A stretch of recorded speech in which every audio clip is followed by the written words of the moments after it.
창조성이란 외롭고도 위험한 것이라네. 비행기가 바로 그런 것이야. 글라이더는 동력이 없네. 아주 안전한 날틀이야.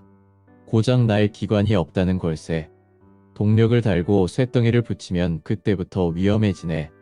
프로펠러보다 제트 엔진을 달면 더 위험해지지.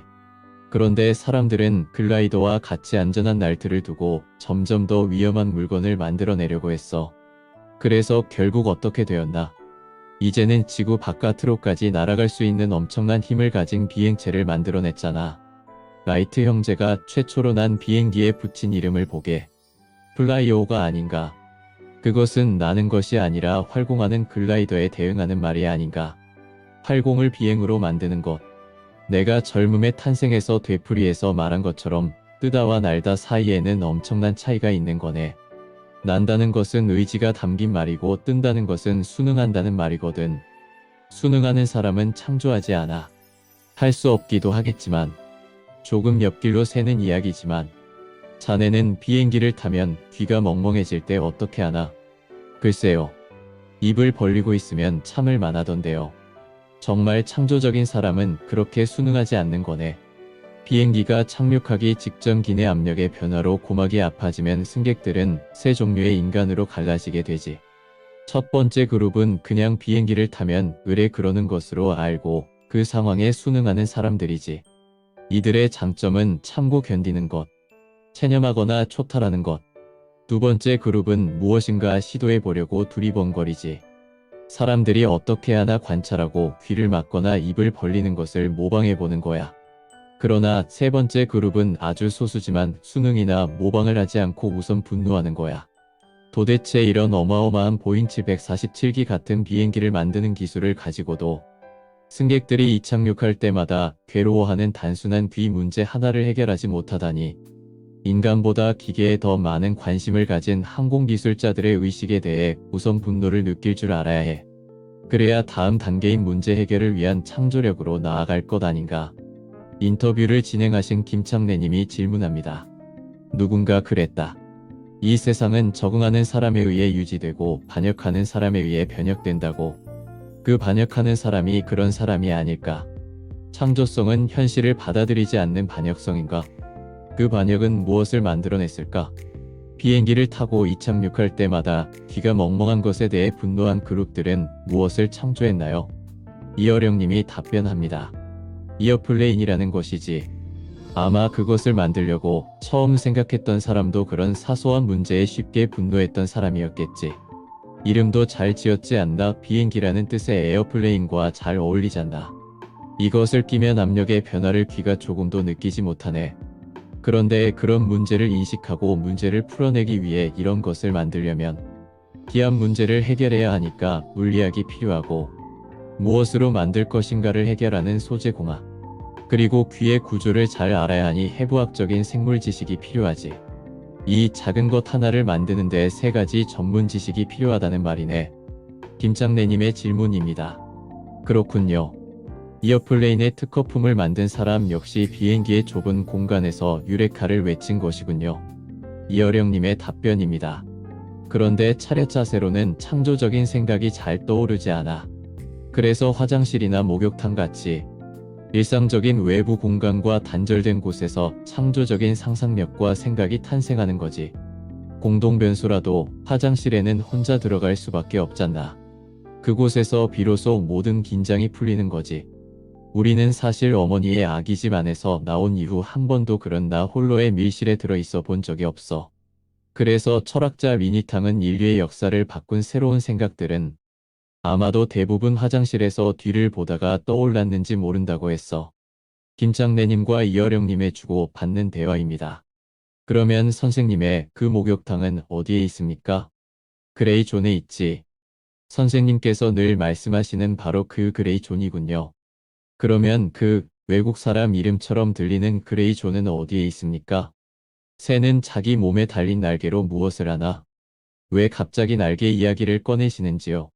그레이존이 어디에 있는지 알려주려고 그러는 거니까 대답해보게. 날개야 새를 날게 해주는 것이지 않습니까? 그래서 날개라고 하지 않습니까?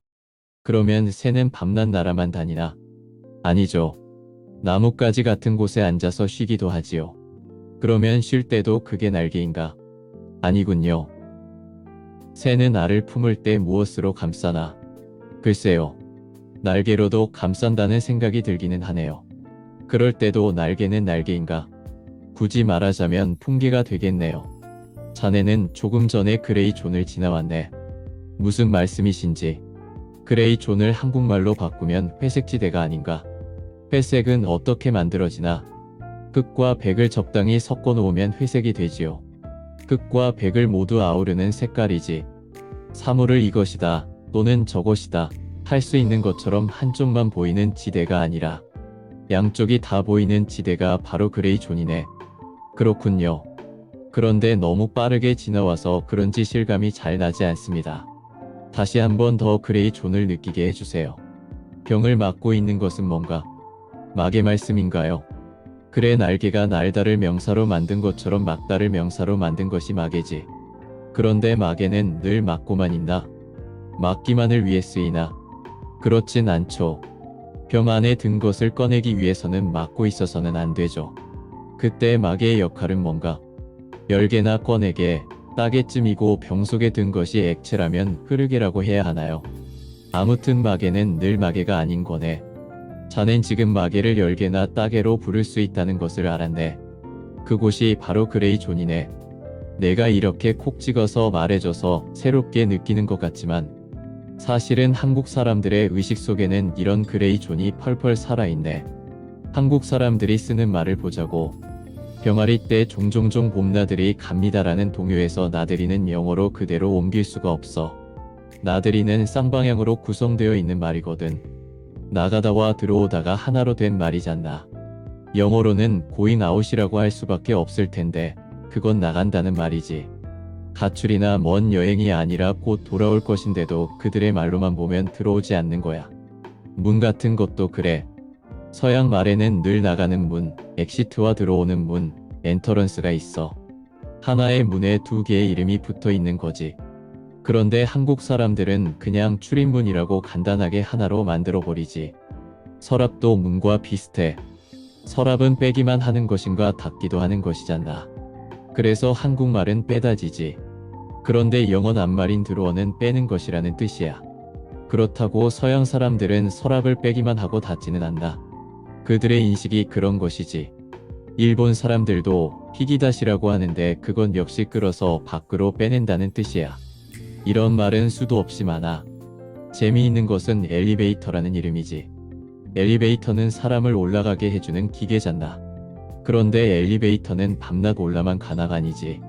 오르내리는 것이지. 그래서 한국 사람들은 그것을 승강기라고 부르지 않나. 영어로도 엘리베이터를 타고 내려간다는 말을 써야 할 때가 있지 않겠어? 이건 얼마나 이상한 말인가. 올라가게 해주는 기계를 타고 내려간다는 말이잖아. 그러나 승강기를 타고 내려간다고 하면 조금도 이상하지 않지. 실제로 중세 때 이런 그들의 말 때문에 생긴 사건도 있었네. 전쟁을 하다가 열흘 동안 휴전을 한 거야. 그런데 휴전협정을 맺은 뒤에도 밤마다 적군이 쳐들어오는 거지. 그래서 한쪽에서 왜 휴전협정을 위반하느냐고 따졌어. 그러나 적군에서는 휴전협정에는 대의라고만 적혀 있었고 그것은 낮이라는 뜻이 아니냐는 거야. 그래서 낮에는 공격하지 않았고 밤에만 공격했으니 협정을 제대로 지킨 것이라고 우기더라는 거지. 그들에게 낮과 밤이라는 말은 있지만 하루를 뜻하는 말이 분명치 않아서 생긴 사건이야. 이런 여러 가지 것들을 잘 생각해보면 이 세상은 두 토막으로 빠길 수 있는 장작개비가 아니라는 것을 알 수가 있어. 손등과 손바닥처럼 둘이면서 하나인 것이 더 많아.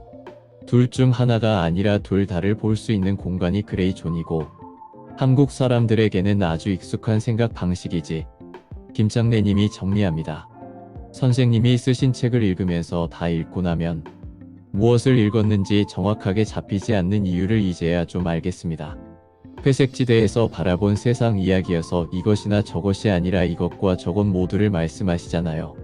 이것 같으면서도 저것이고 저것 같으면서도 이것인 데다가 비유와 상징이 많으니 다 읽고 난 뒤에도 간단하게 정리가 안 되는 것 같습니다. 만일 독자들이 지금까지의 이야기를 읽었는데 쉽게 잘 정리가 된다면 둘 가운데 하나다. 우선 내가 이어령의 말을 잘못 정리한 것인지 모른다. 그렇지 않다면 당신은 뛰어난 독해력과 기억력을 가진 사람이다. 좀 더 본격적인 이야기를 해볼까? 예, 그런데 그 이야기하시기 전에 선생님께서 말씀하시는 그 그레이 존, 회색지대라는 이름 때문에 오해도 받고 계신다는 점을 감안하셨으면 좋겠어요. 그레이라는 것이 회색이고 선생님께서 말씀하셨듯이 흑백 양쪽을 다 아우른다는 좋은 뜻도 있습니다. 그렇지만 한국 사람들은 오랫동안 외세의 침입을 받았고 군부 독재의 강압에 시달렸던 탓에 늘 아군과 적을 구별해야 했고 그 탓에 회색은 이편도 저편도 아닌 기회주의자, 이중 간첩처럼 천대 또는 집단마다 마땅한 박쥐로 취급했잖습니까? 제 말은 선생님께서 그레이 존을 강조하실 때 그런 오해를 받을 위험이 있다는 거지요. 말하자면 강준만이 새긴 것처럼 중립을 유지하는 것은 불가능할 뿐 아니라 바람직하지도 못하다고 한 적이 있거든요. 이어령님이 답변합니다. 먼저 내가 말한 그레이 존이 무엇인지 다시 한 번 더 설명해야겠네. 이화여대 고별 강연에서도 말했듯이 그건 역박쥐의 역할을 말한 거야. 아무리 정의로운 싸움이라고 해도 동물과 새가 패를 갈라 전쟁을 하는 양극의 갈등 구조 속에서는 진리를 얻을 수가 없어. 거기에 평화의 길을 놓는 것은 역박쥐의 역할이란 거지. 새들에게는 자기가 쥐처럼 생겼지만 그들과 같은 날개를 지니고 있다는 것을 보여주고 동물들에게는 새처럼 생겼지만 그들과 같은 짐승의 몸을 하고 있다는 것을 보여주고 알려주는 거지. 진리를 얻게 해주는 역박쥐의 정보에 대한 예를 하나 들어주신다면요. 많이 이야기했던 것 가운데 하나가 김소월의 시 진달래꽃이었지. 이화여대 교수가 되어 처음으로 받았던 가장 큰 충격은 입학시험 감독을 했을 때인데 진달래꽃의 주제가 무엇이냐는 사지선다형 문제를 보고서였지. 학생들은 거리낌 없이 답을 쓰고 있었는데 내가 보기에는 모두 다 아니라고 할 수도 있고 모두 다 맞다고 할 수도 있는 문제였거든. 그런 이상한 문제로 입시를 치렀지만 어느 누구도 그 문제의 정답이 무엇인가에 대해 이의를 제기하지는 않더군. 말하자면 진달래꽃의 주제가 뭐냐고 묻고 사지선다형 문제를 내는 것이 이것이냐 저것이냐라고 묻는 건데 시라는 것은 그런 게 아니거든. 무엇보다 진달래꽃은 많은 사람들이 말하듯이 이별가가 아니야. 지금 열렬한 사랑에 빠져 있는 사람이 쓴 연애시지. 그것은 그저 초등학생 정도의 독해력만 있어도 읽을 수 있는 거야. 시가 어떻게 시작되나 나 보기가 역겨워 가실 때에는인데 이걸 영어로 바꾸면 If you go away, 만일 당신이 떠난다면 이 돼. 이건 현재가 아니라 현재와 반대를 나타내는 미래 추정의 가정법이잖아. 지금 상대방이 떠났다거나 떠난다는 게 아니라 혹시 떠난다고 하면 어찌어찌 하겠노라고 말하고 있는 거야. 그러니까 지금 상태는 이별 상태가 아니라 열애 상태인 거지. 진달래꽃이 인심 좋은 한국 여인의 인중에 미덕을 노래한 이별시라고 말하는 것은 만약 나에게 1억 원이 생긴다면 이라는 가사를 듣고 억만장자의 노래라고 단정하는 것과 같아. 게다가 이 시에서 인중에 미덕을 발견한다는 것도 오독이야. 아니, 연애할 때는 애인에게 당신이 원하면 하늘의 별도 따주겠소 그러지 않아. 그런데 내가 싫어서 떠난다면 내가 가는 길에 진달래꽃을 뿌려줄게. 이런 정도 말하는 거야 대단한 것도 아니지. 이 말은 경우에 따라서 내가 나를 떠날 수 있어 그런 일은 없을 거야. 만일 그렇다면 내가 뭐든 해주지와 같은 자신감의 표현일 수도 있어. 그러나 정말 이별할 때도 그럴까 그건 알 수 없는 거지. 그러니까 이 시는 이별가가 아니라 열애의 기쁨을 이별의 슬픔으로 표현하는 그레이 존을 갖고 있지. 가장 기쁜 사랑의 상태를 가장 슬픈 이별의 감정을 통해서 표현하고 있는 역설인 셈이지. 이런 내용이 담긴 연애 편지를 받았다고 생각해봐. 나를 사랑한다는 고백으로 익히지 않겠어? 나는 가만히 진달래꽃을 속으로 새겨보았다. 나 보기가 역겨워 가실 때에는 말없이 고이 보내드리우리다. 영변의 약산 진달래꽃 아름 따다 가실 길에 뿌리우리다. 가시는 걸음걸음 놓인 그 꽃을 사뿐히 지려받고 가시옵소서. 나 보기가 역겨워 가실 때에는 죽어도 아니 눈물 흘리우리다. 이 시의 제목을 진달래꽃이라고 한 것에서도 그런 이유를 찾을 수 있나요? 그렇지. 만일 유교식의 부덕을 이야기한다면 매화나 국화가 등장했어야 제대로지. 진달래꽃은 그런 꽃이 아니거든. 봄이 오면 들판에 흐드러지게 피는 꽃이야. 진달래는 겨우내 야산의 바위 틈이나 벼랑가에 숨어 있다가 봄을 맞아 분출한 춘정을 주체하지 못해 어쩔 줄 모르는 야속의 꽃이거든. 부끄러움이나 절제 같은 것은 찾아볼래도 찾을 수가 없는 꽃이야. 더구나 영변의 약산에 피는 진달래꽃은 그 색깔이 민망스러울 만큼 짙기로 유명해. 진달래는 온 산을 불태우는 꽃으로 신윤복의 그림 면소답청에서 보듯 남자들과 낙이 타고 산행을 하는 기녀들의 머리에 꽂았을 때 가장 잘 어울리는 꽃이야. 그런 진달래가 이별의 슬픔을 억제하고 너그러운 부덕을 상징하는 자리에 등장하는 꽃이라니 말도 안 되는 소리지. 유교 사회에서 진달래꽃은 그 흔한 화조병풍이나 화투장에도 보이지 않는 반문화적인 꽃이라는 것을 생각해보면 알만한 일이지. 그러니까 진달래꽃은 이별이라는 가상 체험을 통해 현재의 사랑의 기쁨에 대해 말하고 있다는 말씀이시군요. 사랑은 기쁨이나 슬픔 둘 가운데 하나가 아니라 둘 다 뒤섞인 것이라는 거고요. 마치 흙과 백이 겹친 자리가 회색이 되듯이 말입니다. 그러면 진달래꽃은 선생님께서 말씀하신 회색지대 둘 중 하나가 아니라 둘 다를 잘 드러낸 시라고 볼 수 있겠네요.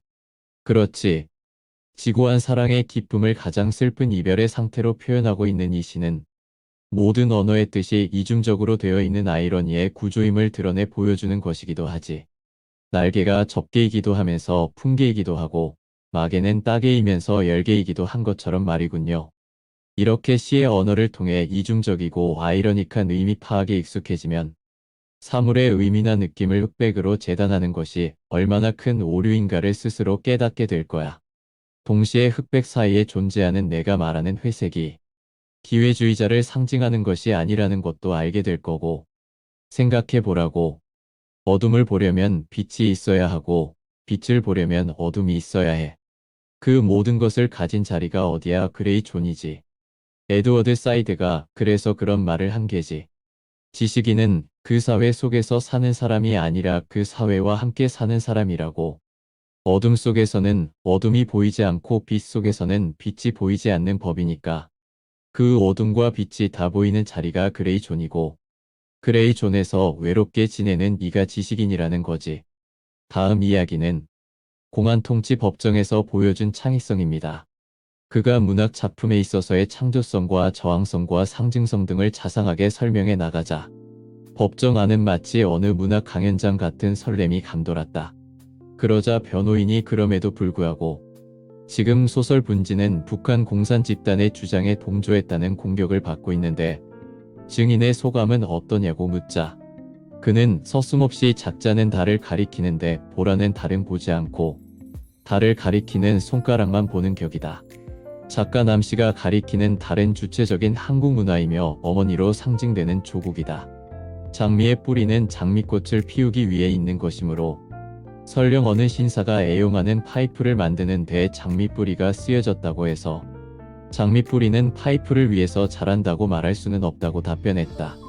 참으로 논리정연한 통쾌한 답변이었다. 당시 신문지상에 그러한 증언 내용이 간추려 보도되자 이어령 증인이 피력한 예의 그 견지론이 오랫동안 장안의 화제로 부상했다. 좌우간 당시 이어령 증인의 정당한 증언 내용이 법정을 압도하게 되자 검사는 일종의 위기의식을 느꼈달까 말하자면 논리적인 대응에 대한 한계를 느낀 모양이었다. 검사는 입을 꽉 다물고 있다가 돌연 책상을 치듯 하는 자세로 그럼 증인은 작가의 내심까지 들여다봤느냐고 윽박질렀다. 하지만 증인 이어령은 태연했다. 작품은 작자가 썼지만 일반에게 발표한 뒤에는 작가만의 것이 아니며 그렇다고 독자가 멋대로 해석해도 안 된다. 작품 속에 담긴 상징성은 그대로 존중되어야 한다고 말했다. 응당한 증언이었다. 그러자 검사는 이번엔 더욱 흥분한 어조로 나는 이 소설을 읽고 그 엄청난 연공성에 놀랐는데 증인은 놀라지 않았느냐고 다그쳤다. 증인은 더욱 여유 있는 말씨로 지체 없이 대답했다. 나는 놀라지 않았다. 병풍 속의 호랑이를 진짜 호랑이로 아는 사람은 놀라겠지만 그것을 그림으로 아는 사람은 놀라지 않는다. 분지는 어디까지나 소설이지 신문기사가 아니다. 그러자 검사는 자긴 이제 완전히 코너에 몰렸다고 생각했는지 그 코너에서 벗어나기 위해 안간 힘을 쓰는 표정으로 증인은 반공정신이 약해서 증언을 그런 식으로 하는 것이 아니냐고 따졌다. 사뭇 위협적이었다. 아니 이건 완전히 논리적인 대응을 포기한 물리적인 폭력이었다. 하지만 이어령 증인은 그러한 폭력적인 언사에도 조금도 동요하지 않고 더욱 침착한 태도로 나의 사상적인 배경은 그동안 내가 써놓은 많은 저서와 또한 나를 비평하는 많은 글들이 잘 증명해 줄 것이라고 말했다. 그러자 검사는 새 분리를 직감했는지 현명하게도 잠깐 화장실이라도 가는가 싶게 슬그머니 자리를 떴다. 이어령 증인의 본 재판은 피고인 남정현의 형의 선고유예로 판결되었다. 당시 방공법 위반 사건의 무죄 선고는 기대하기 힘든 시기이므로 판사의 판결은 무죄라고 짐작할 수 있다. 다음 이야기는 창조학교의 퀴즈 그리고 창조적 대답입니다. 그날 선생님의 프레젠테이션이 인상적이었다고들 하던데요. 나는 리처드 플로리다가 쓴 창조계급의 부흥이라는 책을 들고 나간대. 종이책이야말로 아날로그 세계의 대표적인 존재 아닌가. 그곳에서 나는 그 책을 읽고 창조학교를 세울 결심을 했다고 말했지. 그 책에는 한국의 창조지수가 프랑스보다는 못하고 영국보다는 나은 16위로 나와 있어. 높은 편이지. 놀랍지 않나? 우리는 경제성장에만 매달려 있어서 창조성에 관심을 기울이지 못했지. 그런데 더 놀란 것은 다음 장의 내용이었어. 그 높은 한국의 창조지수가 1인당 평균 창조지수를 내어보니 40개 가까운 국가 가운데 꼴찌에서 세 번째 정도 되는 거야. 이 말은 한국인들의 창조력이 몇 안 되는 소수에게 집중되어 있다는 말이지. 그래서 어떤 일이 생겼나? 수많은 아인슈타인, 수많은 피카소, 수많은 세종대왕, 수많은 장영실, 수많은 황진이가 미친 사람이 되어 고통스러운 삶을 살아야 했어. 이래서는 안 되겠다는 것이야. 나는 사람들이 가진 고정관념을 확인시켜주고 그것을 깨뜨리기 위해서는 창조학교와 같은 창조의 손이 필요하다는 것을 알려주려고 했네. 깨뜨려야 할 고정관념을 확인시켜주기 위해 두 개의 문제를 내고 답을 생각해보라고 했어. 첫 번째 문제네. 이 사람을 죽여야 하겠는지 살려야 하겠는지 결정해보라는 거야. 어떤 여인이 아이 6을 키우고 있네. 아이들 셋은 귀머거리고 둘은 장님인데 하나는 정신지체아야. 이 여인은 성병인 매독에 걸려 있어. 그런데 또 임신을 한 거야. 자네 같으면 이 아이를 낳겠나 낙태를 하겠나? 글쎄요. 저는 아마 선생님께서 바라는 답을 하지 못할 겁니다. 생명은 사람의 판단으로 살리고 죽이고 할 것이 아니라고 생각하니까요. 아마도 100이면 100, 다 절대로 그 아이를 낳아서는 안 된다고 생각했을 거야. 자, 그렇다면 지금 누구를 죽인 것일까? 자, 보자고. 내가 터치스크린을 만지는 순간 운명교향곡이 장엄하게 울리고 스크린에는 베토벤이 등장하지. 그때 내가 이렇게 말했어. 조금 전에 여러분들은 베토벤을 죽이신 겁니다. 그런데 정말 창조적인 생각을 가진 사람이라면 내가 말한 이 답에 의문을 가질 거야. 우선 이 문제 자체에 잘못된 정보가 있어. 베토벤의 형제가 7은 맞아. 그런데 셋만 남고 모두가 유아 때 죽었어. 그 당시에는 대개 반쯤은 살아남고 반쯤은 죽는 게 보통이었거든.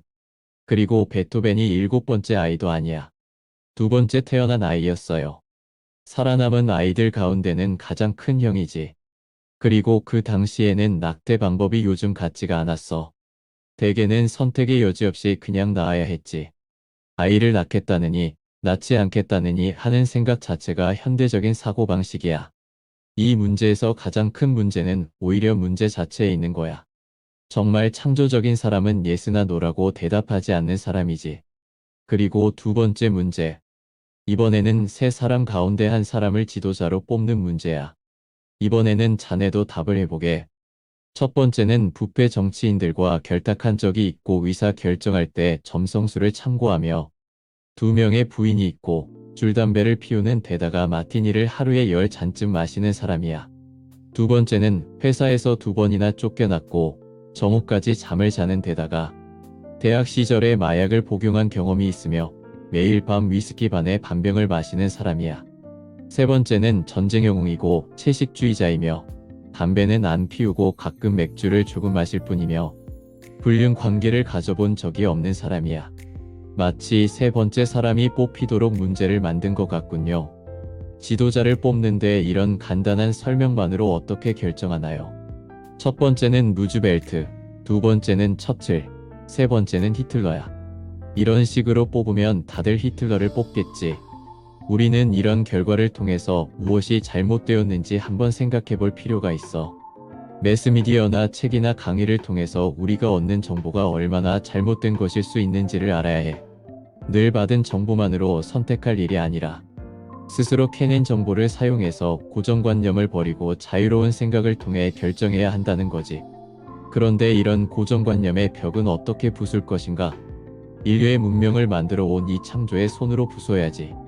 내가 이 말을 할 때쯤 스크린에는 고정관념의 벽이 나타나게 되어 있었고, 이 고정관념의 벽은 내가 한 번, 두 번, 세 번, 네 번을 두드리면 와르르 무너지게 되어 있었지. 터치스크린을 사용해서 디지털 기술이 선생님의 손 안에서 작동되게 만드셨군요. 마치 아날로그인 선생님 손끝에서 디지털 기술이 펼쳐지는 것처럼. 내가 디지로그에도 썼지만 너무 성급하게 다 알려고 하지 말게. 인생이 무엇인지 다 알고 사는 사람이 어디 있나? 문학을 하는 사람들에게 문학이 무엇이냐고 물어보아도 시원하게 대답하지 못하잖나. 시가 무엇인지 명쾌하게 정의할 수 있는 사람이라야 시를 쓰나 소설도 마찬가지고 비슷하게 알겠다 싶으면 된 거지. 그러지 말고 디지로그를 씹어 먹어보는 게 어떻겠나. 다음 이야기는 죽은 나무 꽃 피우기입니다. 사회자가 나와서 수업이 시작됨을 알렸고 이어서 이어령이 마이크를 잡았다. 오늘은 2009년 9월 1일일 뿐만 아니라 2109년 9월 1일 100년 후와 오늘이 함께 공존하고 디지털과 아날로그가 함께 섞이는 역사적인 순간입니다. 여러분들은 100년이 뒤섞이고 디지털과 아날로그가 뒤섞이는 가장 감동적인 공간에 초대되었습니다. 지금까지 우리가 배워왔던 교실, 그리고 책 그 질문 앞에서 우리는 침묵할 수밖에 없지요. 교실이라는 말부터 수상하지 않습니까? 우리는 12년 동안 초등학교에서 고등학교까지 지식을 배운 곳을 교실이라고 불렀는데 한번 따져보세요. 선생의 입장에서는 가르칠 방을 나타내는 실로 교실이 되지만 배우는 사람 입장에서 보면 분명히 학실이거든요. 그런데 창조학교의 이 방은 가르치는 교실도 배우는 학실도 아닌 함께 느끼고 생각하고 함께하는 몸짓으로 소통하는 이 방은 종래의 교실과는 전혀 다른 공간입니다. 바로 디지로그의 방이라는 것입니다. 김장래님의 정리입니다. 아마도 그동안 학교에서 하던 수업과 창조학교의 디지로그 수업은 완전히 다른 것임을 말하고 싶었던 것 같다. 새로운 패러다임을 보여주려고 한다면 새로운 것에 대한 정의가 필요했을 것이다. 이어령은 그동안 없었던 전혀 새로운 사람들이 불가능하리라고 생각했던 어쩌면 생각조차 해보지 못했던 그런 형태의 수업을 시작한다고 말하고 있었던 것인지 모른다. 이어령님이 이어갑니다.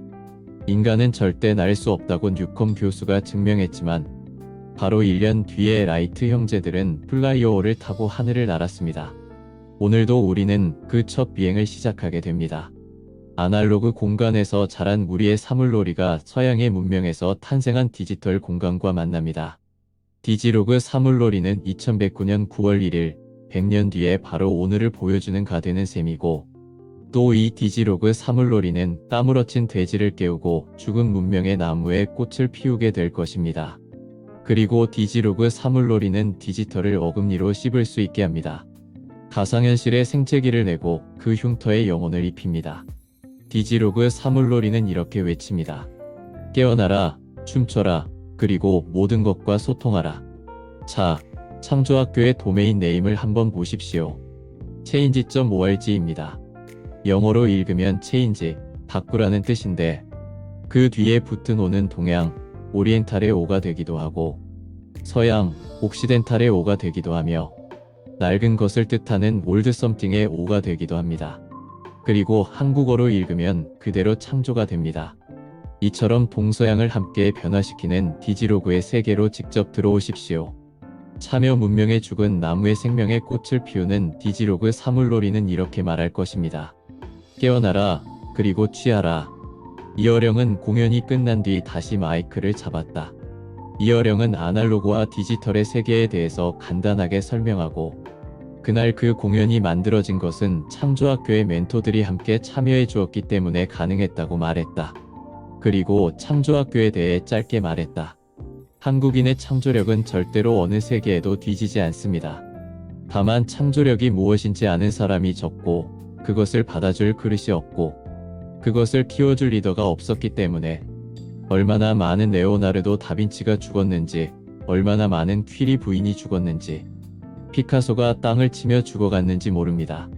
우리 자손들의 시대에는 죽어가는 다빈치, 혼자서 잊혀지는 피카소, 에디슨, 많은 철학자들이 없어야 하겠습니다.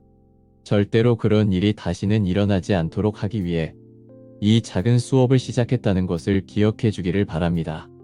다음 이야기는 예수와 디지로그입니다. 이어령은 어금니로 씹는 디지털이라고 말했다. 당신은 이 말을 이해했는가? 어금니로 씹는 행위는 아날로그다. 그런데 씹을 수 없는, 그저 의미 덩어리에 지나지 않는 디지털을 씹는다는 것은 무슨 뜻일까? 이어령은 성경의 마태복음 26장 26절에서 28절까지를 해석해주면서 어금니로 씹는 행위의 의미를 설명한 적이 있다. 마태복음의 이 부분은 다음과 같다. 그들이 음식을 먹을 때에 예수께서 빵을 들어 축복하시고 제자들에게 나누어 주시며 받아 먹어라. 이것은 내 몸이다 하시고 또 잔을 들어 감사의 기도를 올리시고 그들에게 돌리시며 너희는 모두 이 잔을 받아 마셔라. 이것은 나의 피다. 죄를 용서해 주려고 많은 사람을 위하여 내가 흘리는 계약의 피다. 이어령님의 해석입니다. 이 말은 빵이나 포도주가 중요한 것이 아니라 먹는다는 것, 음식을 먹으면 내 몸 속으로 들어와서 살이 되고 피가 되니까 빵을 내 입에 넣고 깨무는 순간, 맛보고 삼키는 순간 나와 하나가 된다는 것을 말하는 거지. 물론 예수님께서 그런 말씀을 하신 데는 당신이 희생된다는 것을 알린 것이기도 하지만 또 다른 뜻은 이런 것이네. 나는 이제 간다. 내가 없으면 너희들은 이제 어떻게 살래? 내가 하늘나라로 가면 내가 너희들을 구하기 위해 육체를 가진 인간으로 태어나 기적도 보이고 많은 말을 해주었지만 이제 더 이상 너희들에게 아무것도 전할 수 없게 되었구나. 그러니 이제 나를 통째로 주고 갈 테니까 내 몸을 먹어라. 이렇게 된 거네. 그러니까 진리라는 것은 머리로 이해하고 귀로 이해하고 눈으로 보는 것으로 제대로 안다고 할 수가 없다는 거지. 그러면 어떻게 진리를 얻는다는 거냐? 씹어서 먹어야 한다는 거지. 어금니로 씹는 것이지. 그러니까 하나님의 성서를 귀로 듣는 사람, 눈으로 보는 사람들은 다 가짜라고 할 수 있어. 최후의 만찬에서처럼 하나님의 말씀을 씹어서 먹음으로써 예수님과 나, 성스러움과 속스러움이 완전한 하나가 되라는 것. 그것이 바로 최후의 만찬의 메시지였던 거지. 한국 사람들은 말을 씹는다, 말이 먹힌다와 같은 말을 쓰잔다. 한국 사람들은 음식만 먹는 게 아니라 나이도 먹고 심지어 욕도 먹어요. 그리고 월드컵 때 어땠어요? 한 점 잃었다고 하지 않고 한 점 먹었다고 하지. 돈 문제를 이야기할 때도 이거 얼마 먹혔어 하잖아. 감동도 먹었다고도 하고. 이런 한국 사람들을 두고 옛날에는 얼마나 배가 고팠으면 모든 것을 먹는다고 했겠나 그랬지. 그러나 그게 아니지. 씹는 것, 너와 내가 하나로 되고 싶은 욕망, 이게 어느 민족보다 강해서 그런 표현이 나온 거요. 우리는 조금만 친해지면 그러잖아. 우리가 남이냐? 그러니까 우리는 내가 되고 내가 되는 것을 그렇게 원했던 거야. 우리는 그렇게 배가 고팠으면서도 실제로 더욱더 고팠던 것은 우리 사이의 거리를 좁혀서 내가 되고 내가 되는 것, 하나가 되는 것이었어. 그것을 밥 먹는 것보다 더 소중하게 여겼던 거지. 이렇게 한국 사람들은 세계의 어느 누구보다 어금니로 씹는 디지털을 잘 이해하고 받아들일 수 있는 의식 구조를 가지고 있다는 것이다. 77의 나이라는 것은 말기 암 선고를 받은 것과 같아요. 조금 늦든 빠르든 이제는 죽음이 코앞에 다가온 거지. 내가 죽어도 내 집이나 아이들, 돈 모두가 남겠지만 내가 가진 창조성은 사라질 것이니 이것을 주고 떠나고 싶어. 그래서 디지로그 창조학교를 만든 것인데 그런데 그게 실패할 것 같아. 김장래님의 질문입니다. 그의 말대로 그는 우물을 파는 사람이지 그가 판 우물을 마시는 사람이 아니다. 그런데 이어령은 뜻밖의 그 많은 성공을 마무리하는 실패를 하겠다는 것이다. 그는 왜 이 세 가지가 실패할 것이라고 생각하는 것일까? 그러면서도 그것으로 마무리한다는 것은 무슨 뜻일까? 이어령님의 답변입니다. 내가 자주 말했지만 나는 우물 파는 사람이지 한 우물에서 퍼낸 물을 마시는 사람이 아니야. 소설을 쓰고 영화를 만들고 희곡도 써보았지. 인생은 짧은데 많은 가능성이 나를 유혹했기 때문인데 조금이라도 물이 나오는 것을 알면 그만두고 다시 다른 우물을 파기 시작했거든. 물이 많을지 적을지 잘 나올지 나오다 말지는 내 관심사가 아니었어요. 물이 나온다는 것을 아는 것까지가 관심사였거든. 남들은 이제부터 더 하면 성공할 텐데 명예도 돈도 많이 벌 텐데 왜 그만두느냐. 시추를 해서 석유가 쏟아지는 것을 알았으면 계속 파야 하는 것 아니냐고들 했지만 나는 지적 유목민을 자처하면서 그러질 않았어. 나는 파라노이아가 아니라 스키소프레니아 쪽이거든. 육식동물들은 사냥을 해야 하기 때문에 눈이 앞쪽에 달려 있어서 먹이 하나에 집중해요. 그게 파라노이아형이야. 그러나 초식동물들은 도망가야 하기 때문에 풀이 있는 곳을 찾아 떠돌아야 하기 때문에 눈이 양쪽 옆으로 달려 있어. 사방팔방을 다 봐야 하기 때문이지. 파라노이아는 체계적이고 지속적인 망상을 나타내는 병적 상태로 편집증을 말합니다. 스키소프레니아는 사고의 장애나 현실과의 괴리감으로 기이한 행동, 환각이나 망상 등을 보이는 병적 상태로 정신분열증을 말합니다. 이어집니다. 그런데 지금 계획은 새 우물을 파는 것이 아니야. 나도 이제 77이라는 나이를 생각하기 때문이지. 이제 내 삶은 꺼져가고 있는 촛불과 같아요. 그동안에는 내가 좋아하는 일을 하고 살았어. 내가 파보고 싶은 우물을 파고 다녔으니까. 그러나 이제는 우물 하나를 깊게 파서 자식들에게 손자들에게 그 우물물을 마시게 해줘야겠다고 생각하는 거지. 그렇다고 내가 거창한 것을 남기거나 내 이름을 남기자는 것은 아니에요. 만일 내가 내 이름을 남기고 싶다면 온양에 만들겠다고 하는 이어령 문학관에 왜 조금의 노력도 보이지 않았겠어.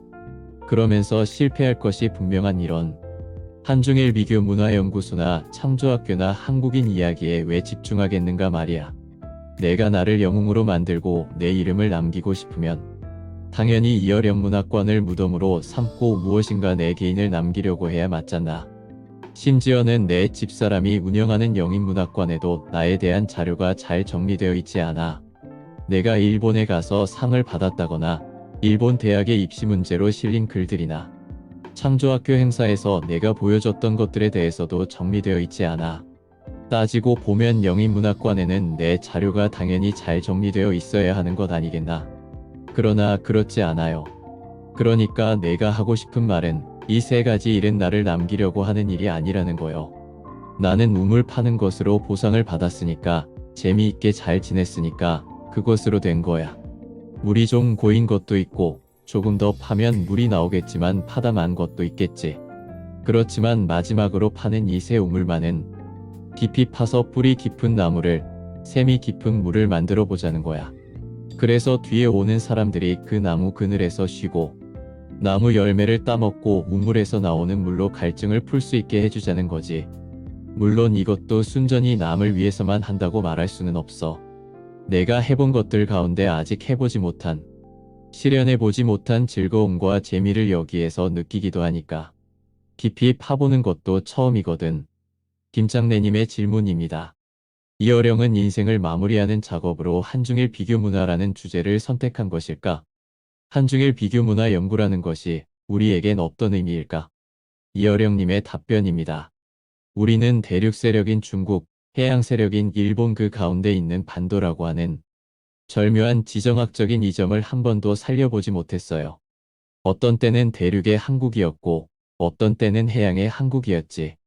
반도로서의 한국이란 무엇인가 또는 무엇이어야 하는가? 그 답은 내가 늘 이야기하는 그레이 존에서 찾을 수 있어. 이질적인 것들을 만나서 그들과 함께 있으면서 또 그들을 넘어설 수 있는 비트윈 앤드 비욘드를 꿈꿀 수 있는 곳이지. 육군과 해군을 섞어 놓는다고 해병대가 되는 것이 아니거든. 해병대가 되려면 피나는 노력을 따로 해야 되는 거야.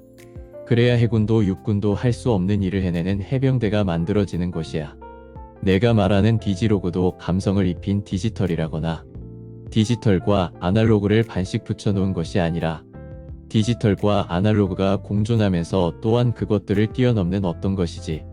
우리가 일본과 중국 사이에 끼어 있는 지정학적인 위치 그 자체는 우리가 선택할 수 있는 것이 아니야. 우리에게 주어진 것이지. 이 주어진 것을 긍정적인 창조성을 통해 우리의 미래를 위한 동력으로 삼아야 해요.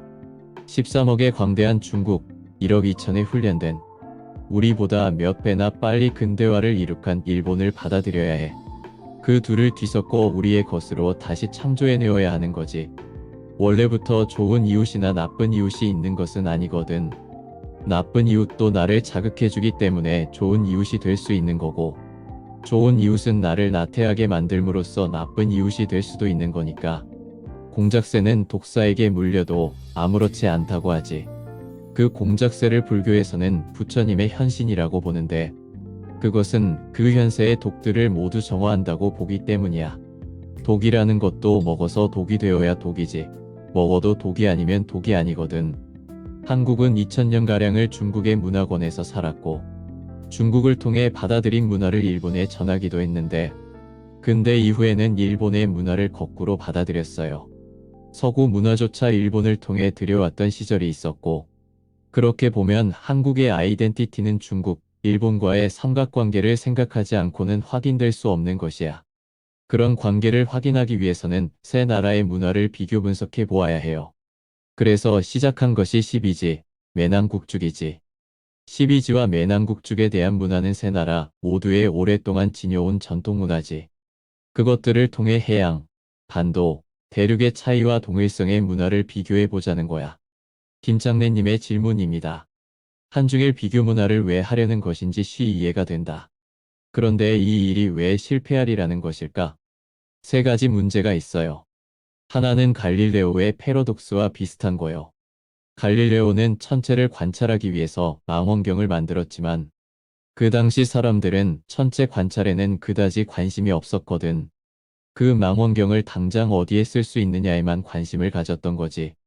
상인들에게 그 망원경은 저 멀리 있는 배가 누구의 배인지, 무엇을 실은 배인지를 알아서 이익을 실현하고 손해를 최소화하는 데 필요한 것이었고, 군인들에게는 적군을 탐지하는 데 필요한 것이었을 뿐이야. 망원경은 그들에게 유용한 정보를 주는 것이었지.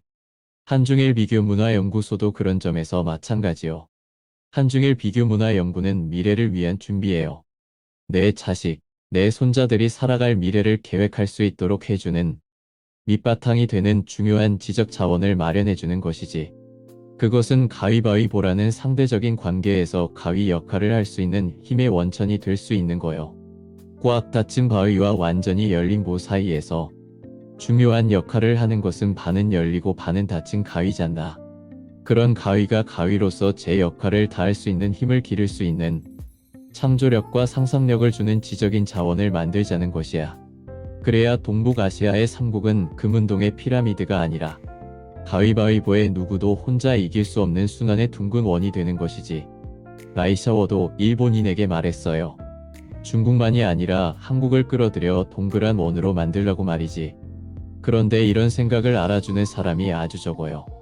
경제를 위해서, 안보를 위해서, 정치적 이념 투쟁을 위해서 모이자고 하면 잘 모이지만 12지 하자, 매낭국죽 하자 그러면 다들 관심이 없어. 이런 상황에서 내가 젊으면 모르겠지만 77이 된 이제는 사회적, 물리적, 생물학적인 조건이 쇠잔에 있기 때문에 자신이 없어요. 그러나 이 일은 내 개인적으로도 꼭 해보고 싶었던 일이야. 나는 일본 문화론을 쓰고 한국 문화론을 썼지만 중국 문화론을 쓰지 못했거든. 해야 하고 싶었지만 못했던 거야. 나에게 너무나 넘치는 테마였기 때문에 언젠가는 해야지 하면서 못했던 것이지. 이제는 개인적으로도 실패하더라도 더 이상 미룰 수가 없게 된 거요. 삼국의 문화를 비교하는 데 있어서 가장 어려운 부분은 중국 문화야. 중국은 13억이라는 인구에 5천년 가까운 역사를 지닌 나라, 넓은 땅을 가진 나라잖아. 게다가 우리가 알고 있는 중국은 한나라나 당나라 때의 이미지에 머물러 있어. 그 이후에는 이른바 유목제국인 북방호족의 정권이 지배한 땅이거든. 그러니까 문이 지배하던 문치교와의 문화주의는 당나라가 망하면서 해체되기 시작했던 거지. 그 뒤에는 거의가 패권주의 국가였지. 우리는 중국이라고 하면 한족을 생각하고 공자를 떠올리는데 원나라, 청나라가 다 그런 나라잖아. 그 뒤 일본의 침략, 공산당의 지배가 이어졌는데 이렇게 복잡하고 오랜 역사를 가진 중국의 문화를 연구하는 일은 너무나 어려운 일일세. 뒷사람에게 그 터를 만들어 주어야겠다는 생각을 한 것이지. 그리고 또 하나는 내 문제인데 지금까지 내가 써온 글은 내가 주인이고 언어라는 것이 변덕스럽기는 하지만 그래도 내 말을 잘 들어주었어요. 내가 좌로 가라고 하면 좌로 가고 우로 가라고 하면 우로 가고 100%는 아니지만 다루기 쉽고 소통의 도구로서 가장 믿을 만한 것이었지. 그런데 한중일 비교문화연구소에서 하는 일에는 더 많은 사람이 있어야 하고 리더십을 필요로 해요. 이런 것들은 지금까지 내 상상력만으로 해온 일과는 전혀 다른 종류의 조직이 하는 일이야. 또 돈도 많이 필요한데 이 재단의 규모는 아주 작아요. 유한 킴벌리가 객출하여 만들어준 사무실과 2억 원의 출연금이 전부니까. 그 돈을 내놓은 기업이 고맙긴 하지만 그것으로 할 수 있는 일이 아니야. 적어도 20억 정도의 기금은 있어야 되겠지. 이것으로는 한중일의 비교 연구를 위한 학자들을 모으고 연구 성과를 내기 위한 활동을 도저히 할 수가 없어요. 그렇다고 정부나 기업에 기댈 때 애초의 뜻이 유지될까? 돈 나오는 데서 명령이 나오는 법인데 내가 누구의 명령을 듣고 움직일 사람인가? 평생 혼자서 일해온, 이를테면 1인 기업을 해온 사람인데 한마디로 처음으로 조직을 움직이는 일에 손을 댔으니 성공할 리가 없지. 김장래님의 정리와 질문입니다. 이런 말이 어떨지 모르겠지만 한 분야에서 매우 성공한 사람들은 자신이 무슨 일을 하든 잘할 수 있다는 자신감을 내보이는 경우가 흔하다. 가끔은 그것이 자신감이라기보다는 자만이나 오만으로 느껴질 때도 있다. 자만이나 오만으로 생각이 번지는 이유는 상식적인 설명이 아니어서 그럴 것이다. 이어령의 설명은 생각보다 상식적일 때가 있다. 지금과 같은 경우다. 처음으로 하는 일인데 성공할 리 없다고 한다. 그것은 이어령의 한계라기보다는 인간의 한계일지 모른다는 생각이 든다. 그렇게 실패할 것이 뻔하다면 그래도 하는 이유는 무엇일까? 이어령님의 답변입니다. 우리는 중국이라는 대륙 세력과 일본이라는 해양 세력 사이에서 민족이라는 이름 아래에서 이념이라는 이름 아래에서 갈등과 충돌 그리고 전쟁을 치렀어. 그러니 그것들은 단순한 전쟁이 아니라 거대한 사상의 역사요, 운명의 역사요, 지정학적인 운명이었던 거지. 이런 것들은 최인훈의 광장 같은 소설로 다 말할 수가 없어요. 문학으로 할 수 있는 일이 아니라 문학 외적인 일이란 말이요. 이것은 워낙 큰 테마거든. 역사적으로는 수천 년, 공간적으로는 십수억이나 되는 사람들의 문화에 대한 이야기니까 이 문제를 다루는 것은 그동안 내가 우물을 파던 것과는 비교도 안 되게 큰 일이야. 광활한 바다 한복판에서 시추선을 띄운 것과 같은 일이지. 이것은 유언을 남기는 것과 비슷한 거야.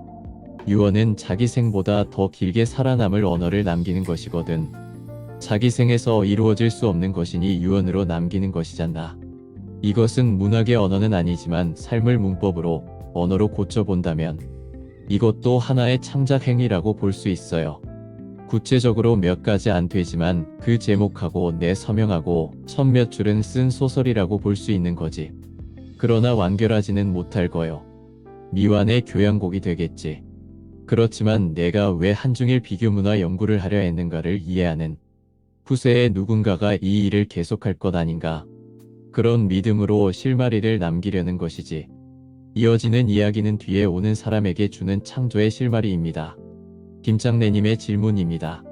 창조학교란 어떤 곳이고 무엇을 하려는 것인지에 대해서는 앞에서 충분히 이야기했다. 창조성은 이어령의 아이덴티티 가운데 하나다. 이어령은 사람들이 자신을 크리에이터라고 불러주면 좋겠다고 말한 적도 있다. 그런 이어령이 시작한 창조학교가 경기도의 전폭적인 지지를 받으며 시작한 창조학교가 실패할 것이라고 생각하는 것이 오히려 어려운 일 같다. 그런데 창조학교도 실패할 것이라고 생각하는 이유는 무엇일까? 이어령님의 답변입니다. 사실 창조학교는 태생적인 한계가 뚜렷해요. 가장 비창조적 집단인 관료조직과 가장 창조적인 일을 하려고 하는 자유분방한 예술문화 집단의 만남이었거든. 이것은 거북이와 토끼가 경주했다는 이야기만큼이나 말도 안 되는 일이야. 물에서 사는 거북이와 땅에서 뛰는 토끼가 만난 것부터가 엉터리 같은 설정인데 둘이서 경주까지 해야 하다니 말도 안 되는 난센스 아니냐는 거야. 그러나 한국에서는 그런 난센스가 아니면 창조학교를 만들 수 없어요. 이런 학교는 애플과 같은 기업이나 대학에서 만들어야 하는데 그러지 못하니까 어쩔 수 없었던 것이고 개인이 20억, 30억을 낼 수는 없으니까 지방정부의 지원을 받을 수밖에 없었던 것이지. 그러나 경기도의 지원을 받는다는 것도 여러 가지 어려움을 내포하고 있는 일이야. 비행기가 땅 위에 있고 아직 뜨지 않았을 때는 위험하지 않지만 일단 이륙하게 되면 또 대단히 위험한 시기를 거쳐야 하는 것과 비슷한 거지. 창조학교는 아직 이륙한 것이 아니라 활주로 위에서 이륙하기 위한 준비를 하고 있어요. 그런데 이륙해서 날아가게 된다 하더라도 추락할 가능성이 커 보여. 그렇지만 땅 위에 있을 때도 비행기는 비행기잖아. 아직 뜨지 못하고 있지만 이런 것이 비행기다, 이런 것이 창조학교다 하는 것은 보여주고 싶었고 그래서 창조학교 여는 모임 행사를 가졌던 것이지. 그때 마음은 내가 장관 되었을 때와 마찬가지였어요. 나는 건물 짓는 목수다.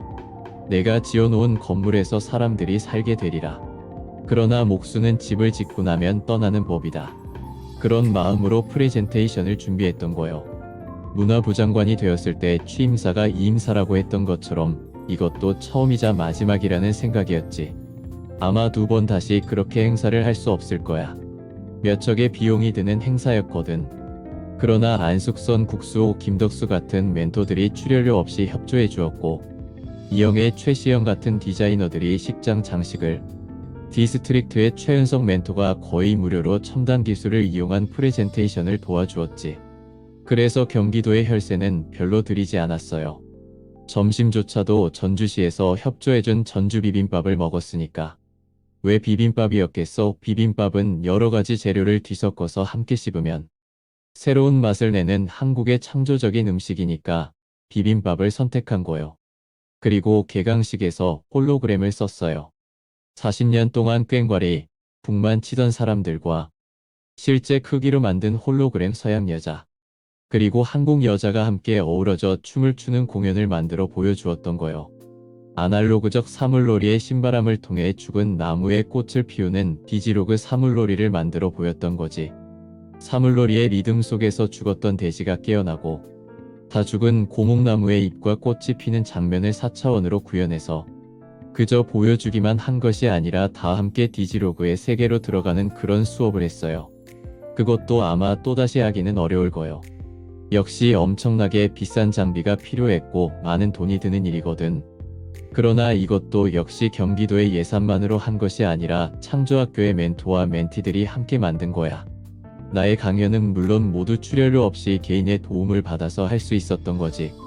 창조학교는 아직 이륙하지도 못한 상황에서 나는 몇만 피트 상공을 날아가고 있었던 거요.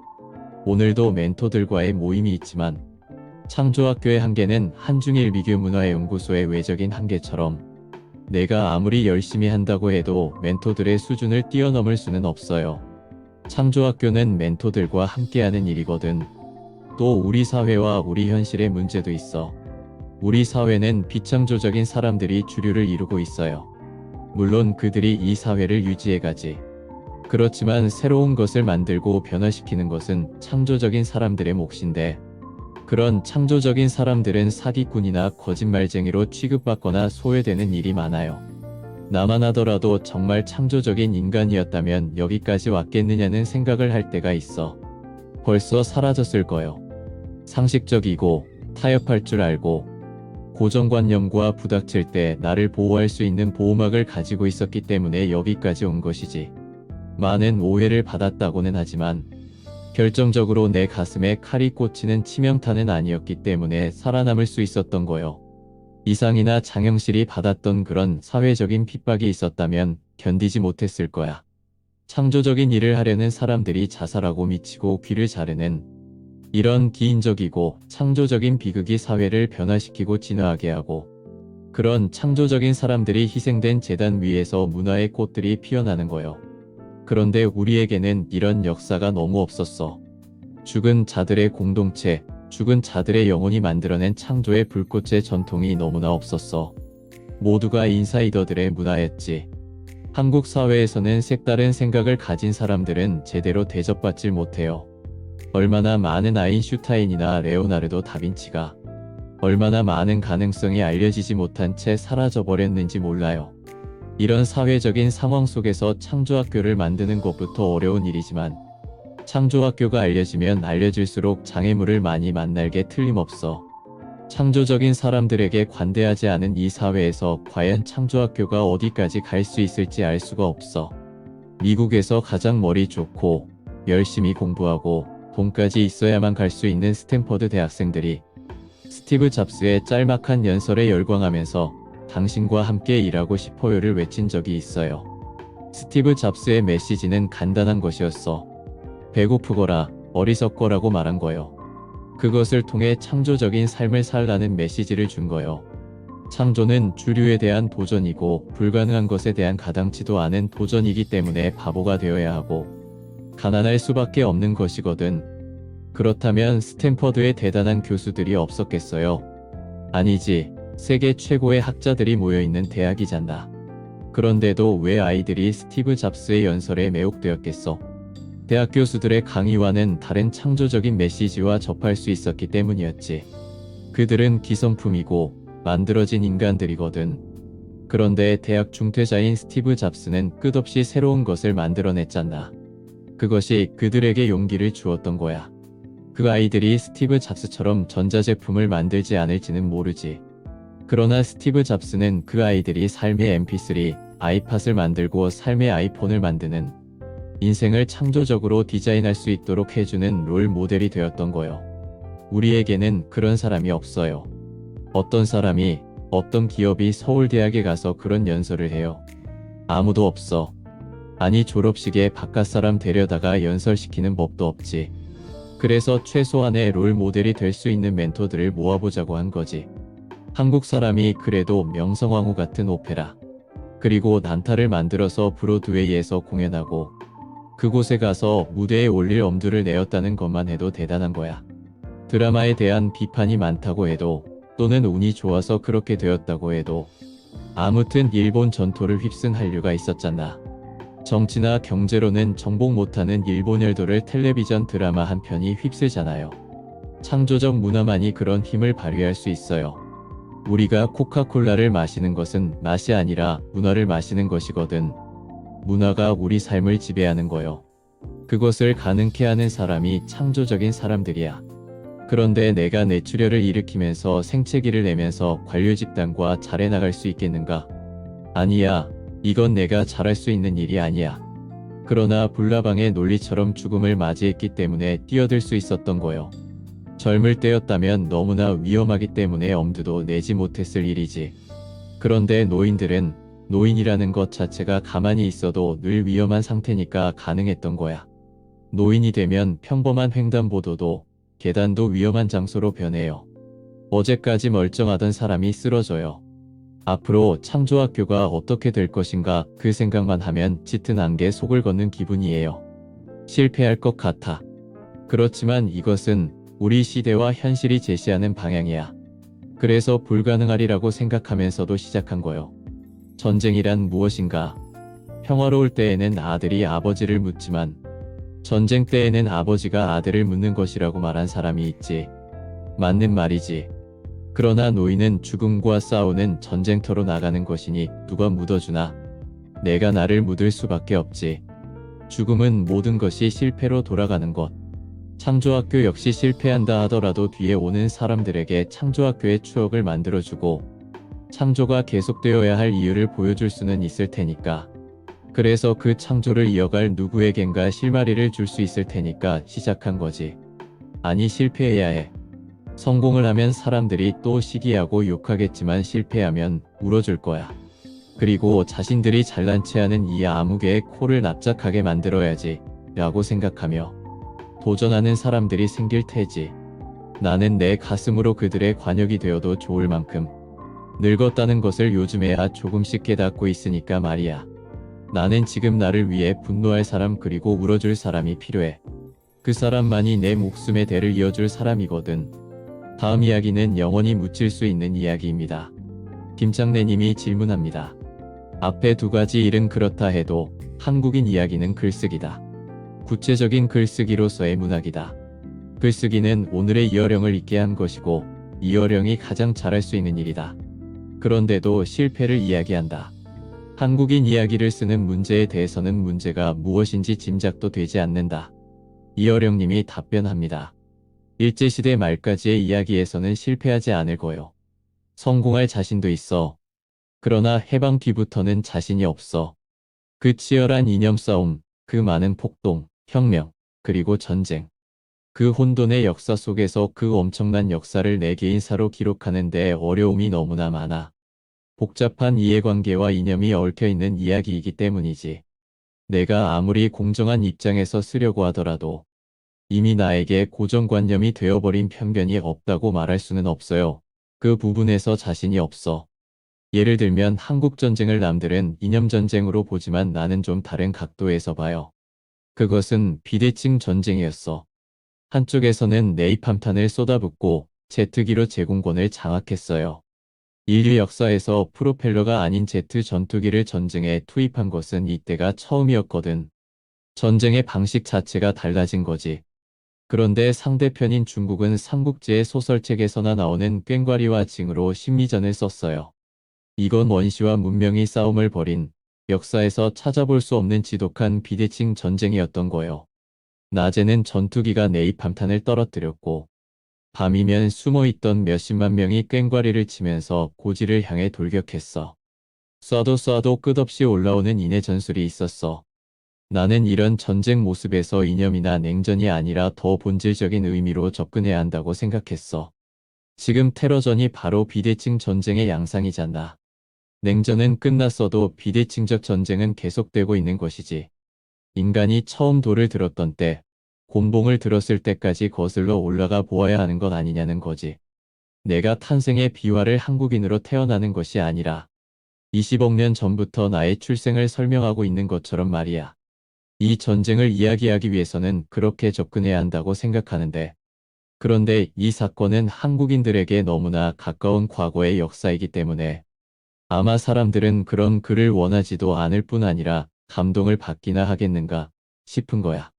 이 문제도 한중일 비교 문화연구소나 창조학교가 내가 가진 문제점과 성숙되지 않은 주변 환경 때문에 실패할 것 같다고 생각하는 것과 비슷한 점이 있어요. 게다가 나는 역사소설을 써본 적이 없어.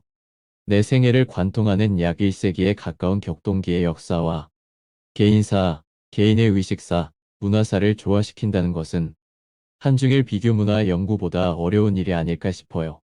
또 나는 주인공이 없는 소설, 메타포가 없는 시, 논리가 없는 비평 같은 글을 써보고 싶었어. 지금까지 써온 것과는 아주 다른 방식으로 써보고 싶었던 거지.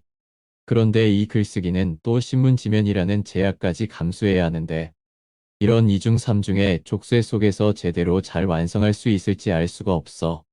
김장래님이 질문합니다. 그런 많은 제약을 받으면서도 실패할 것 같다고 생각하면서도 한국인 이야기를 꼭 써야 할 이유는 무엇일까? 이어령님이 답변합니다. 내가 살아온 이야기이기 때문이지. 글을 쓰는 사람이 자기 삶을 쓰지 않고 다른 무엇을 쓸 수 있을 것인가?